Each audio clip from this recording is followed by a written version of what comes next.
Hey gang, I'm here with Matt HD, one of our bioindividuality coaches, and he kind of helps out a lot in our private Facebook support group that comes with our KIY membership. So I'll put a link in the description below if you want to check this out more. But we have this private membership where people get access to our most advanced information.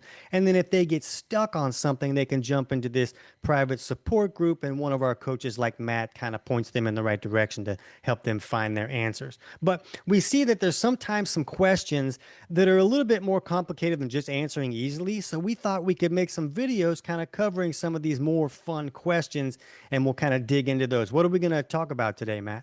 Yeah, awesome. So today we have migrating motor complex and Ah, low pulse. okay, cool. All right, here we go.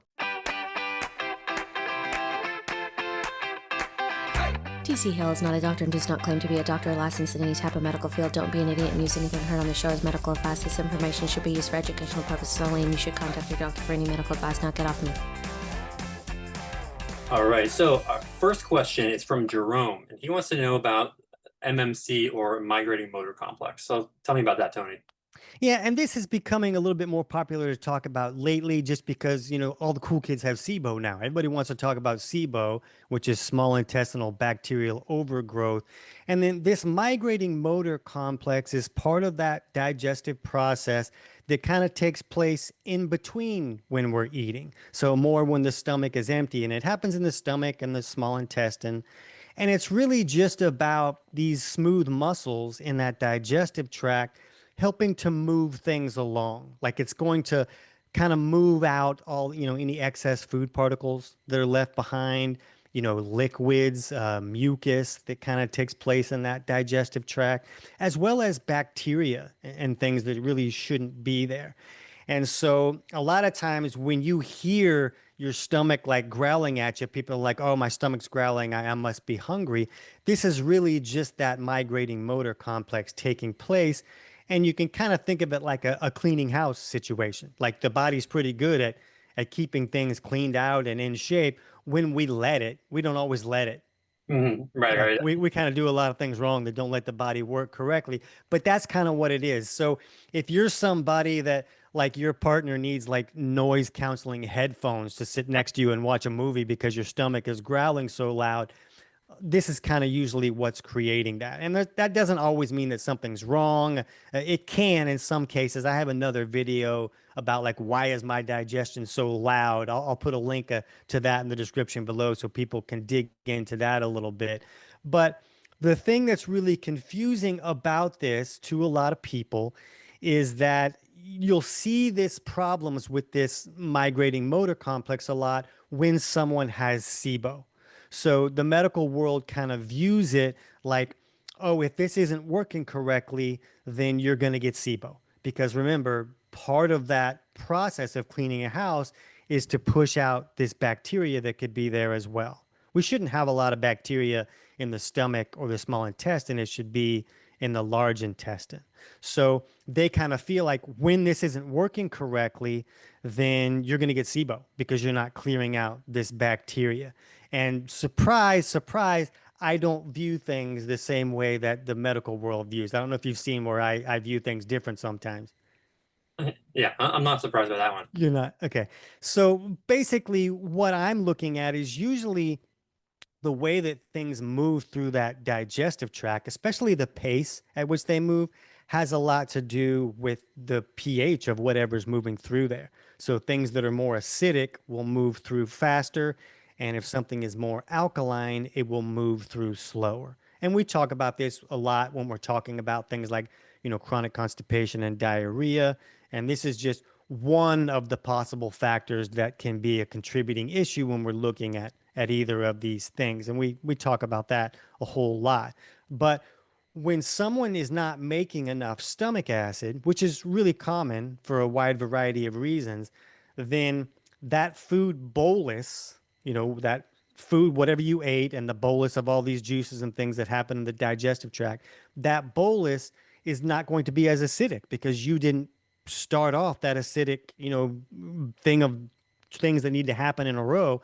So now it's less acidic and it's going to move through slower. And that's going to cause everything to kind of move through slower, even this, migrating motor complex thing as well. I guess the cool kids call it MMC. Is that what we should be calling it? Yeah, it's called MMC. Yeah. MMC. All right, that's more fun than saying migrating motor complex.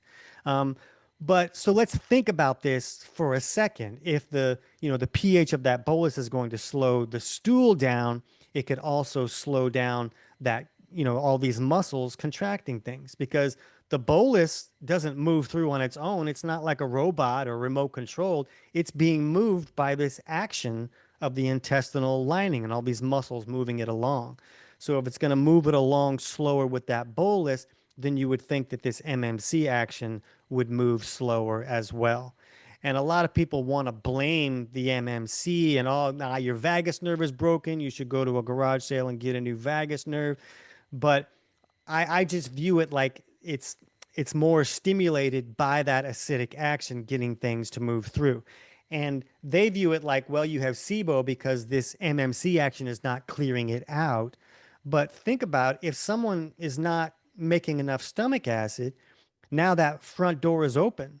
So all this bacteria that comes in on the food we're eating, they're going to come in. They're supposed to die in an acid bath.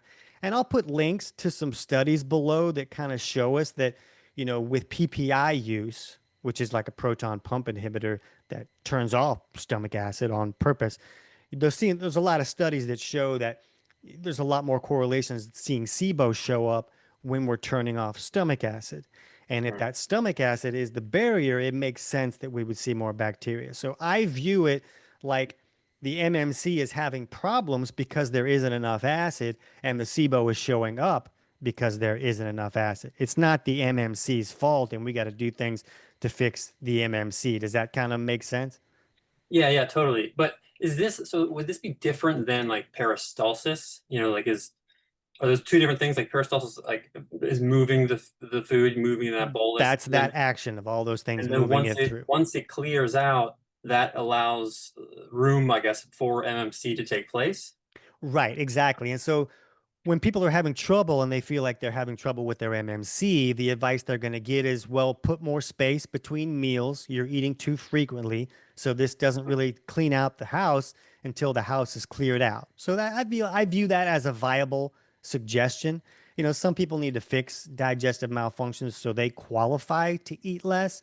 Some people, if they're not eating all day, they're going to have a sugar crash. They don't have enough resources. They're going to yell at the mailman because they don't like the shorts that he's wearing. So they don't even qualify to do that. So I understand. But so I view that as a good piece of advice. But they're also going to say, hey, reduce the stress. And what do we know about, the autonomic nervous system and stress when it comes to the digestive system? Yeah, that's gonna slow it down. It's gonna right because the blood flow is getting moved away from digestion, to other places in your body. So you're not prioritizing digestion and Right. So the stress. body's stressed, it's going to prioritize survival because it doesn't know you're stressed because you're late for work. It views that stress as like you need to run from a lion. And so people need to be able to move more in that parasympathetic state of that rest and digest state to be able to make that digestive function work correctly, even to be able to create the hydrochloric acid or that stomach acid correctly. They need to be more in that state. So when Right. someone's stressed, that's going to cause problems for all of that. And they'll also say, oh, well, you should take, prokinetics, like ginger and stuff like that. Or you need more probiotics to get good gut flora in there because you have all these bad guys. And, one thing to think about is that if we do have a SIBO issue, they didn't just get in because of the likely low stomach acid issue. They're also putting off these metabolic byproducts that can be alkaline for a lot of cases. And so they're alkalizing either the stomach more and reducing the acidity of the food that's being broken down, or they're alkalizing that small intestine where that peristalsis and all that MMC is taking place. So the more alkaline that they're making it, the slower everything is going to move as well. So Mm. I don't view it like you need to fix your MMC so that you don't have SIBO or to fix your SIBO. I view it like you need to set up this environment so that SIBO can't easily thrive, and you need to acidify your food correctly, and then everything is going to move like it's supposed to. Yeah, yeah, that makes sense. these the vagus nerve, all those things, there's this hierarchy of triggers that need to happen. And Right, so right, I right. don't view it like somebody's vagus nerve is broken. A lot of times it's the digestive process.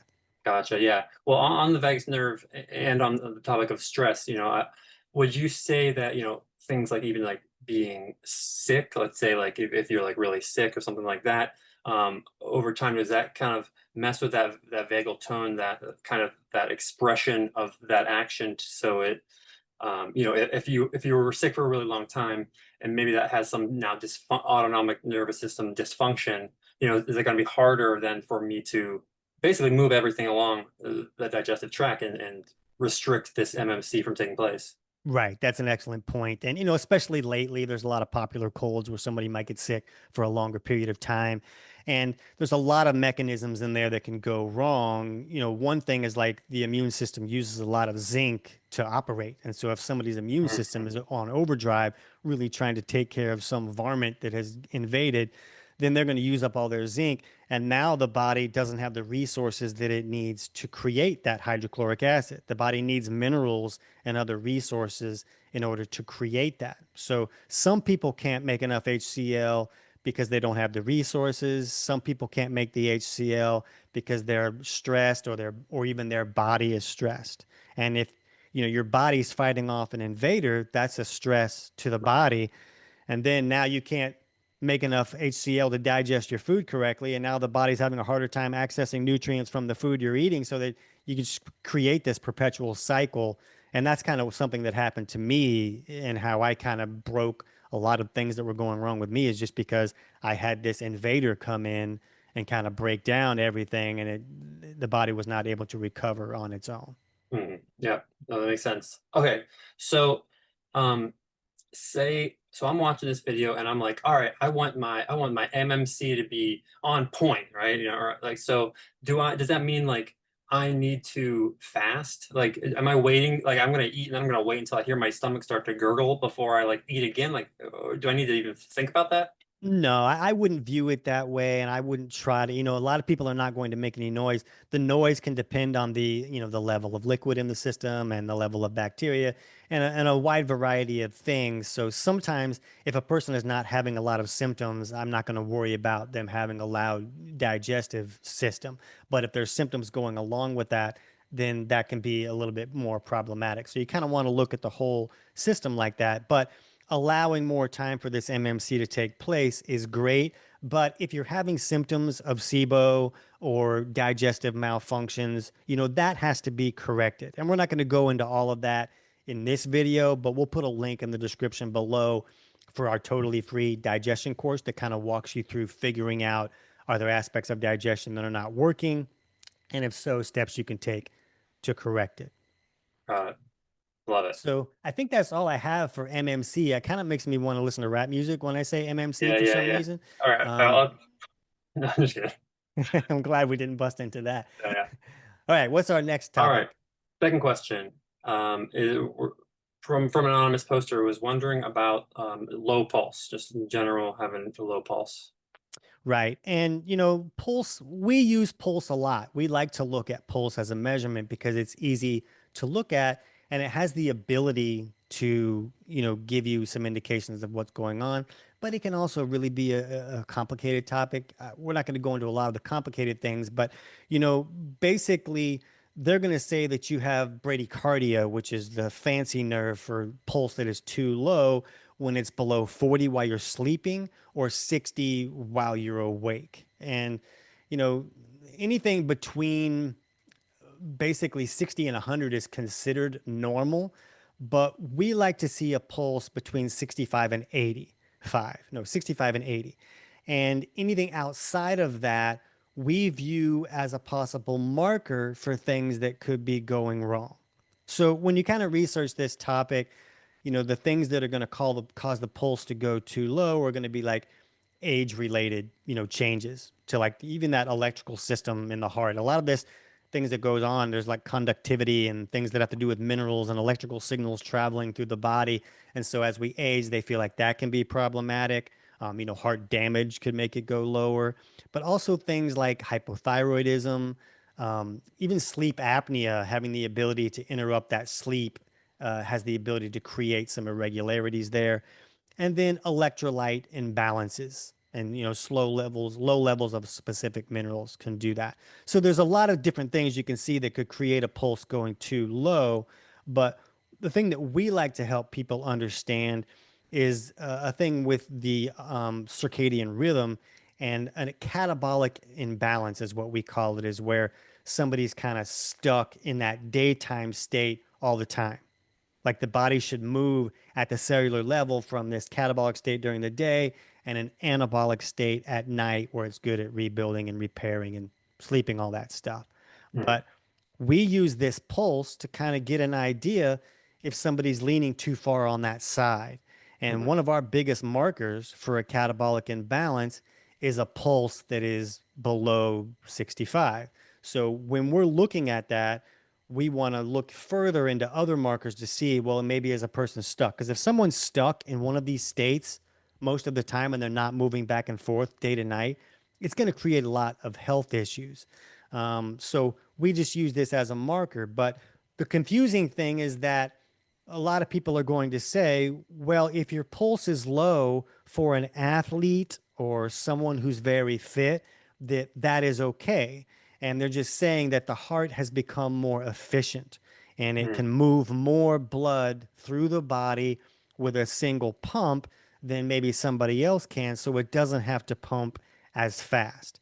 And I view it as there's some truth to that. And I view that it makes sense that the heart would become more efficient when it's working overtime like that.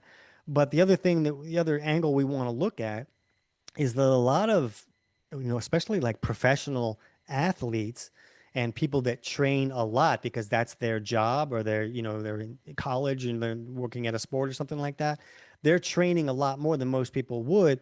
And any type of physical activity like a workout like that is a pro catabolic event to the body. So anytime you work out, you're pushing your body more catabolic.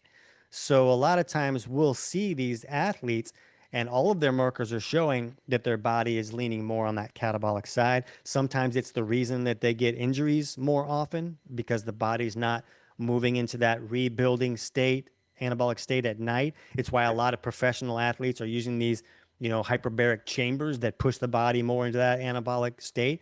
I always thought it'd be cool to have one of those, to just be one of the cool kids that had fancy stuff like that in his house. But so we kind of want to look at, well, don't just view it like I'm good because my pulse is low. Sometimes it can be a marker that your body is not having the ability to rebuild and repair itself. And this is also why we often see this happen a lot as people get older as well. Mhm. Mhm. Yeah, no, that makes sense.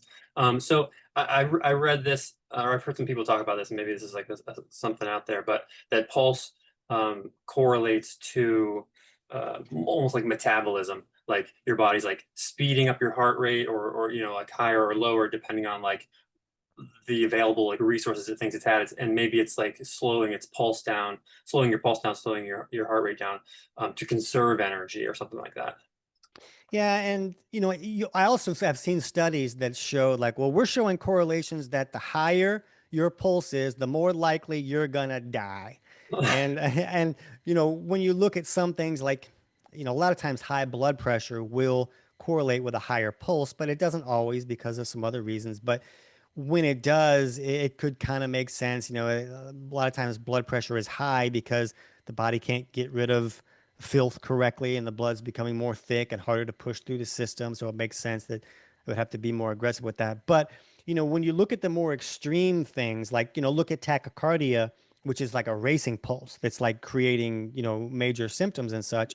And we see that when someone is leaning way too far on that anabolic side.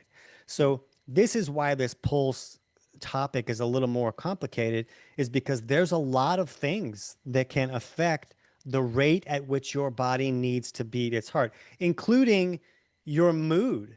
If I don't like your glasses, that could affect, your pulse, just because the body makes all these adjustments with a lot of things going on. So it really is a complicated topic to look at. When I'm looking at pulse, I want to look at other markers, and we teach the other markers to look at in that free digestion course if you want to dig more into that. But we want to look at the whole picture and not just one thing. It's usually not enough for us to understand what's really going on. But you can see from the things that we talked about that you really can get some insights when we see a pulse that is leaning on that lower side. You usually just have to dig a little bit deeper to get more insights to what's really creating it. Yep, makes sense. Love it. That's all I got. All right, Matt, I really appreciate you jumping on here with me and answering these questions and kind of digging into this a little bit. If you want to learn more about Matt, I'll put a link to his website in the description below this video. And if you're a KIY member, keep asking the questions. We'll kind of dig into some of these more complicated ones and we'll try and make more of these videos. But right now, if you want to learn more about that loud digestion thing, we'll put a link up to that video on why is my digestion so loud. Yeah, somewhere over there. All right, we'll talk to you guys soon.